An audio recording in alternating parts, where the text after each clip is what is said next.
Turning back to that breaking news out of Buchanan County, the Sheriff's Office holding a press conference at this moment. Let's listen in now. As possible. So I'm going to go ahead and turn it over to Chief Deputy Eric Breeding from the Buchanan County Sheriff's Department to give us an update on what's been going on over the past 24 hours. Good afternoon. My name is Chief Deputy Eric Breeding of the Buchanan County Sheriff's Office. On behalf of myself and the Sheriff John McClanahan, I want to thank you all for your interest in what's going on in our county and spreading the news and information. Today, we are happy to report that 0 people are unaccounted for in the impact area.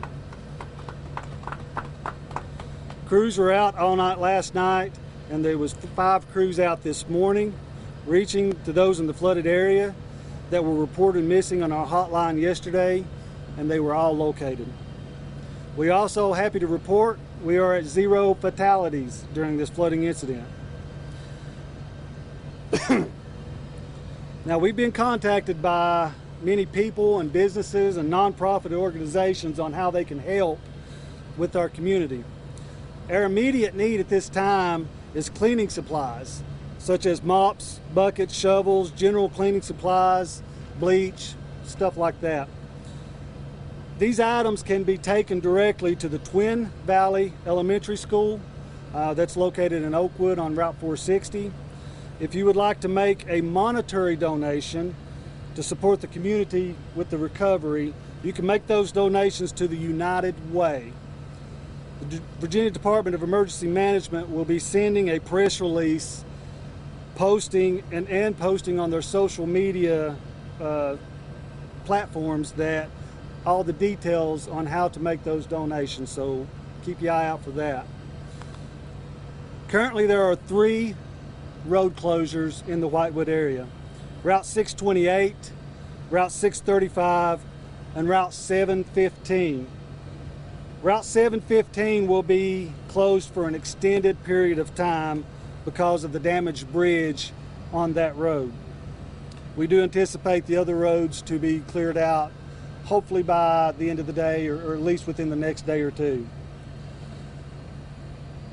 Now, we want to encourage everyone to stay away from the impacted area while cleanup and damage assessments are happening. Now, this is going to happen over the next several weeks. We also want to stress that looting of any kind will not be tolerated. The Virginia State Police and the Buchanan County Sheriff's Office will be patrolling these areas regularly. This time I'd like to let Billy Crimes with the Virginia Department of Emergency Management. He's going to come up and talk about some things that happened during the rescue operations. Thank you all. So this was a monumental search effort, a lot of area that we had to cover. We covered approximately 30 road miles worth of areas and about 400 structures. That was made possible through the cooperative efforts of the local agencies here in Buchanan County, as well as state agency cooperation of the State Police, Department of Emergency Management, and a number of other state agencies that have been assisting us.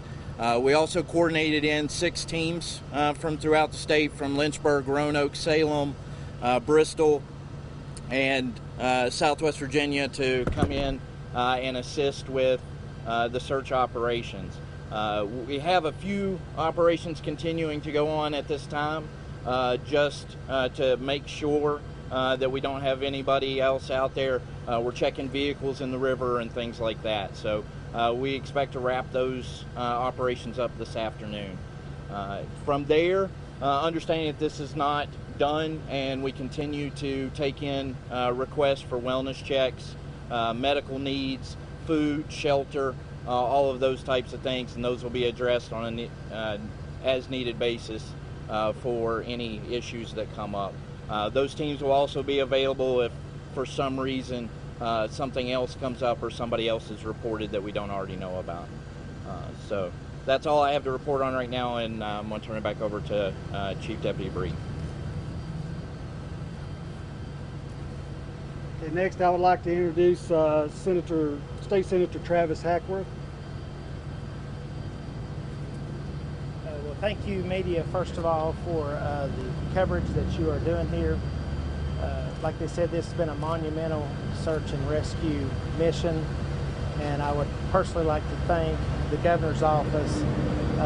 He has reached out to me several times. We've talked to him personally, and he is keeping in constant contact with us on the ground, and he's let me know that the state of Virginia will do anything they can to assist us with the needs that we have here. Lieutenant Governor Winsome Sears also has contacted me and give her support.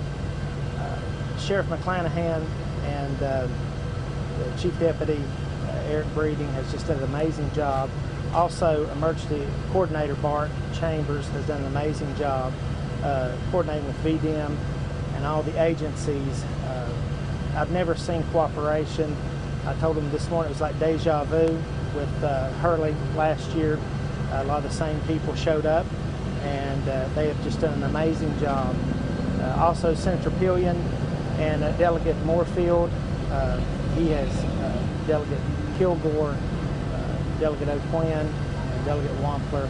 All of those have been whole Southwest delegation, including on the federal side, Congressman Griffith and even Senators Kane and Warner has checked in, and they stand ready to help. So we appreciate them as well. So anybody that would like to make monetary donations, the United Way has set up a fund that you can donate to that, and I think they're calling that the July 2022 flood relief. It is separate from the Hurley flood relief, so you can go on United Way and you can see that. But we appreciate all the support that everyone has given us, and I'll turn it back over to Chief Deputy.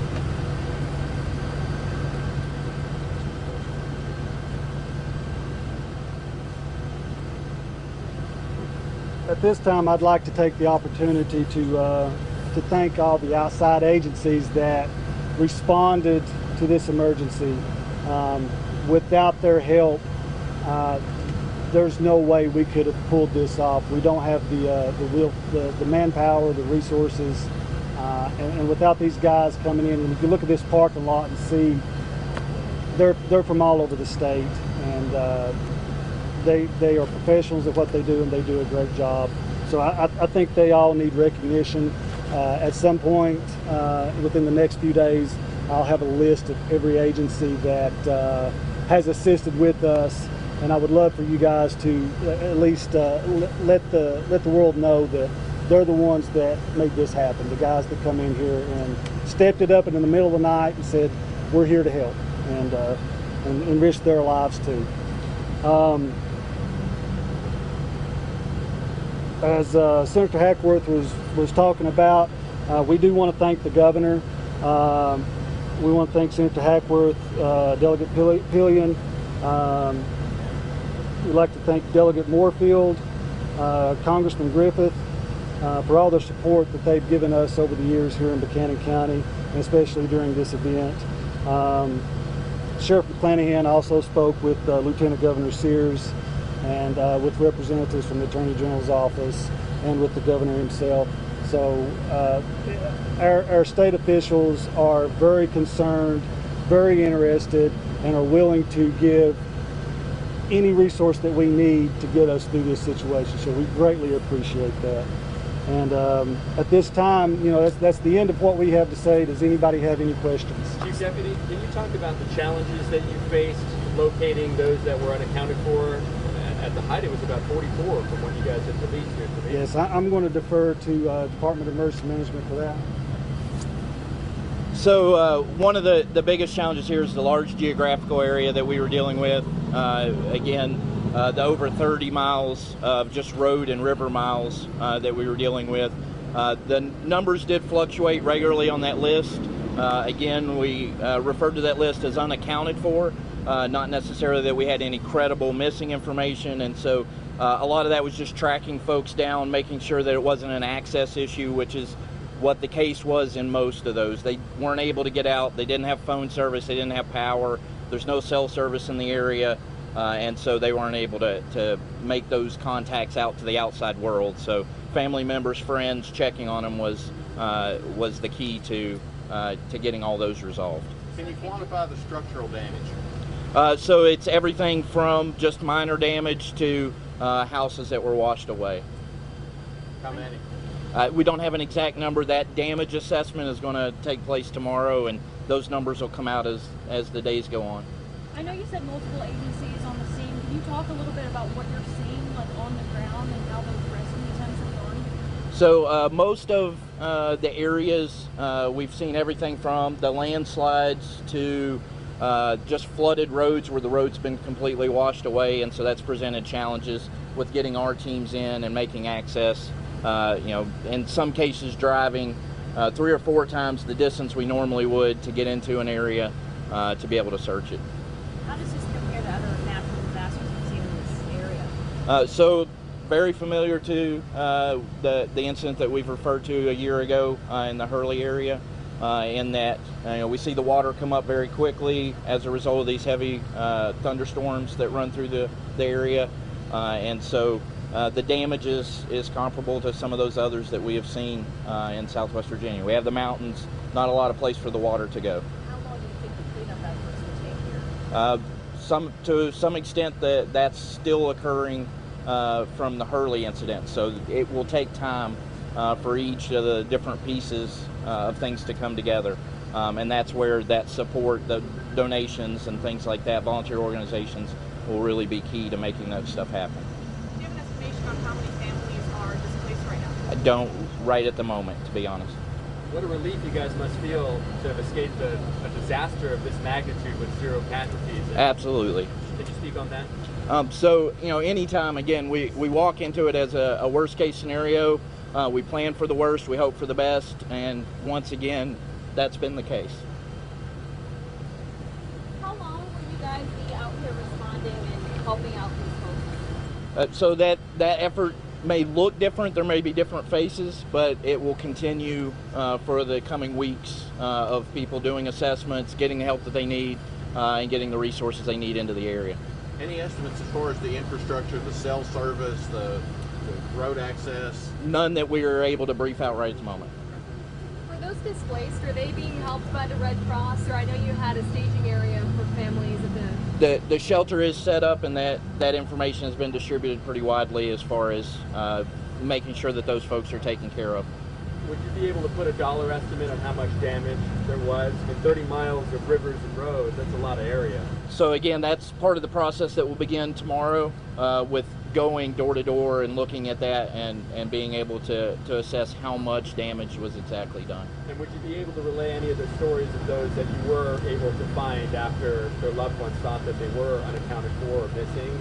Or, just the one that I shared yesterday was a good example of that unaccounted for. We had 2 kids that were at home and parents were away because of work, and so had to make contact with the parents, let them know that they were okay, and then it was hours before we were able to get them back to the shelter and get them reunited. But that was a typical scenario for what we saw with most of these. Have y'all come across any people not wanting to leave their homes? I spoke with someone who mentioned That was a press conference out of Buchanan County where first responders were giving us an update on the flooding that happened there, certainly giving us some good news to hear. Yeah. They said at this moment, everyone is accounted for, so 0 unaccounted for, and also some great news, 0 fatalities. And that's the best thing you can ask for in situations like this. Absolutely. The one thing they are asking for, though, a lot of folks in these circumstances from out of the area do want to help. So right now they are asking for cleaning supplies like mops and buckets, shovels, even bleach. So they're asking if you do want to help in that way, you can bring them to the Twin Valley Elementary School. Yeah, and then also if you'd like to donate money, they're asking you send the monetary donations to United Way. That's an organization that will be accepting money to help all of those folks affected by this flooding in Buchanan County. And again, this was just a major event, Amanda. They said the geographical area is about 30 miles of roadway that they searched. Absolutely. 400 structures. Yeah. Of course, we ended on some good news, and the damage, as we said, is substantial, so they don't want anyone to be going near that area. There are 3 roadways arteries Yeah. that are closed right now. Specifically, that will be long-term is 715 because of bridge damage there. And then the other routes are Route 628 and then Route 635. Also closed at this moment, but officials are hoping they can get those two areas opened back up within the next day or so once they get that cleaned up. But again, Route 715 is going to be closed for some time because of that bridge damage. Absolutely. Now, we will continue to bring you the latest from crews as they assess the damage. You can look for the latest updates on air and online. To help those affected by the flooding, again, the United Way of Southwest Virginia has created a relief fund.